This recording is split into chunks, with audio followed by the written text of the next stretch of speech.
Okay, dark matter. Well, dark matter is matter. It's called dark because it doesn't interact with light, but it interacts gravitationally.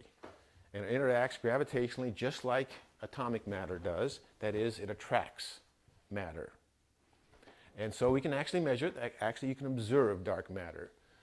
There are masses of galactic clusters out there that are very massive. And because they're massive, if you remember from your relativity that you took in high school, probably a long time ago, you know that matter bends light. And so these huge galactic clusters actually bend light coming from us from billions of light years away. And so they're called gravitational lenses. They bend light just like the lens in that camera does. And so you can calculate how much they should bend, and you can look at the galactic cluster, and you can count the galaxies, 1, 2, 3, 4, 10,000, 100,000, graduate students do this for a living, to count things, until they die, and then you got to get a new graduate student in there.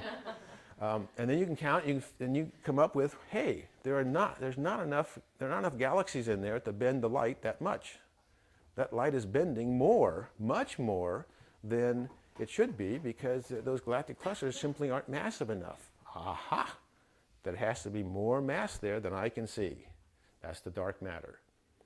So there have been several examples, observations like that, where there's more mass around than can be seen, and that's dark mass. Originally, the first observations of dark matter were around galaxies, and so they were called machos. The particle, the unknown particle was called a macho, which is a massive compact halo object. Massive compact halo object, macho. And aren't scientists clever? Come on now. A macho? Turns out that didn't work. And so the next particle that was proposed as dark matter was a WIMP, a weakly interacting massive particle. So the machos lost out, the WIMPs, and it looks like the WIMPs are going to win. It's likely that the actual particle that does not interact with light is actually a WIMP, a weakly interacting massive particle, but unknown yet. It's not part of the standard array of particles that are known or postulated. Yes?